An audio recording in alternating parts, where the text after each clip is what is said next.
Pat McAfee show gets $30 million per year in the blockbuster FanDuel deal. Which, by the way, just think about what you could do with $30 million, okay?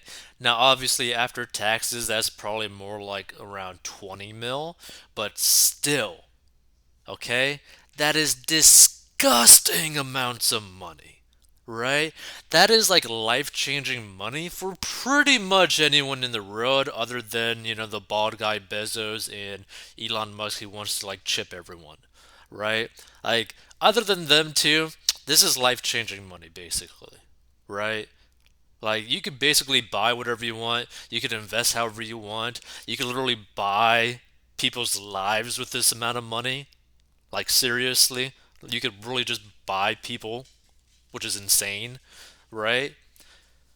But more than that, like this type of money buys something that many people can never get to, and that is time, right? Like this amount of money can allow someone to buy their future time. So let's get right into it. So, in what might be the richest talent deal in sports media history, FanDuel has reportedly signed a deal with the Pat McAfee Show worth in the vicinity of $30 million annually. NFL insider Ian Rappaport,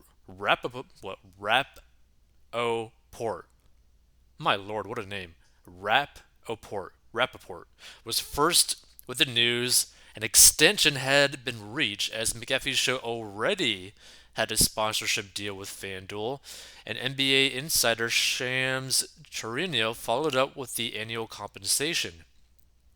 McAfee confirmed in a YouTube video his show has re-upped with FanDuel for an absurd amount of money on a 4-year deal with an opt-out after 3 years.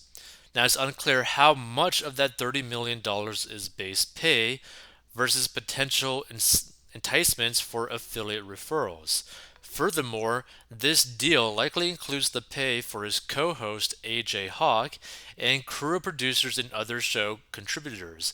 Nevertheless, McAfee is the main driver, and this is an enormous pay package that will inevitably have ripple effects across the industry. So let's just say this does kind of like cover all the cost of basically the whole production and stuff, not just solely him, right? He's still probably going to be pocketing like $10 million, right? And that's just this deal. That's not really anything else, right?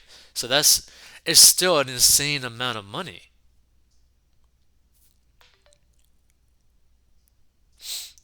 So as sports gambling implementation continues to slow crawl toward activation in New York, there has been a gold rush across America. Everywhere you turn, inside and outside of sports, there's marketing for sports books like FanDuel, DraftKings, PointsBets, BetMGM, WinBet, BetRivers, Caesars, and so on. Now, this is also where you get into that like really weird situation where you end up having like social media influencers basically promoting crypto gambling sites, right? Which is the more serious, dangerous side of that, right? Of this kind of whole situation. Like, for example, I don't think there's really anything wrong what Pat McAfee's show is necessarily doing because they are basically promoting this like a sports book, right? But it's basically all regulated, right? So even though people are going to lose money, there's still like limits, right? There's still like people kind of like looking at it as like, hey, are they doing anything sketchy, right? Whereas you have some influencers literally pushing out like crypto gambling sites where there's no regulation, basically no holds barred. If you put like $1 million in and you lose it all, bam, okay, you're out, right? If that money just automatically gets stolen, bam, you're screwed, right? So what he's doing, I see nothing necessarily wrong with it. Now, people have different views on gambling, and here's the thing: you shouldn't be gambling, right? Now, if you want to go gamble, what you need to do is be debt free, have an emergency fund, already start putting money towards investments and then use money that literally has zero impact on your life. And the reason why you want to do that is because you want to be able to basically set a budget, be like, hey, okay, I want to go gamble this weekend. I got a budget of $500 and that's all I'm going to spend gambling with that money because that $500, guess what, does not affect my life at all. That's the way you got to view it, right? There's nothing wrong necessarily with gambling, but it's a problem if you're gambling with money that you need. Another great example of this is not too long ago, there's that whole commotion around that squid token, right? Well, I read a story, like an article about this person, I believe in China, who bet, okay, gambled their whole life savings in Squid token, and that token immediately crashed. And they had about like I think like 15 or 20 grand. So all of that money gone in an instant. In the snap of the fingers, all their life savings was gone. And they had bills to pay.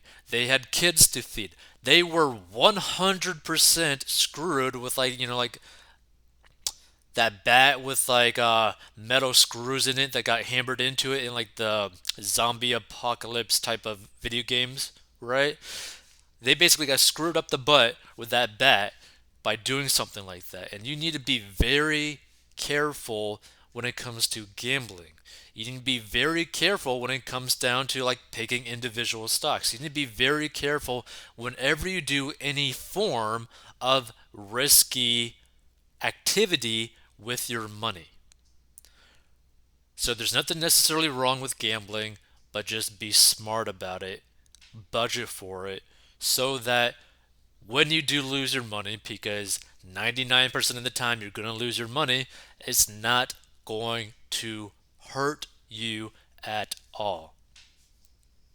So McAfee is an edgy and relatable personality, has proven to be an effective referrer of bettors to FanDuel.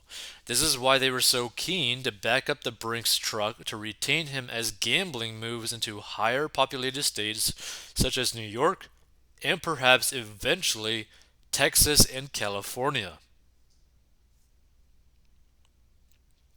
Other notable gambling deals involving sports media talent include Penn National Gaming buying Bartool Sports from the Chipman Group and DraftKings doing a deal with Meadowlark Media's The Dan Le Batard Show with Stugotz that was reportedly worth $50 million over 3 years. And either way, right? Like this is so cool because this kind of still goes to show you the possibilities of the different ways that people could end up making money, right? Like if you knew that there was a possibility that you could grow a show that you love to do and it ends up bringing in millions and millions of dollars every single year with just one brand, that's pretty amazing when you really think about it, right? So just keep that in mind. There's a lot of different ways to go and make money out there. And also, when it comes to gambling specifically, just be smart about it. Because again, there is nothing wrong with gambling your money. There's nothing wrong with like playing pokers. There's nothing wrong with playing slots. But you gotta be smart with it. Because look, you spent a hard amount of time, a long amount of time making the money that you make. So you might as well respect it enough to basically be like, okay, I worked hard for this amount of money. I'm okay with losing this amount of money, but I'm protecting all the other amount of money that I have because I know what it took to get this money. That's the way to really view it. By the way, if you want to learn how to get out of debt, go to 40inbox.com.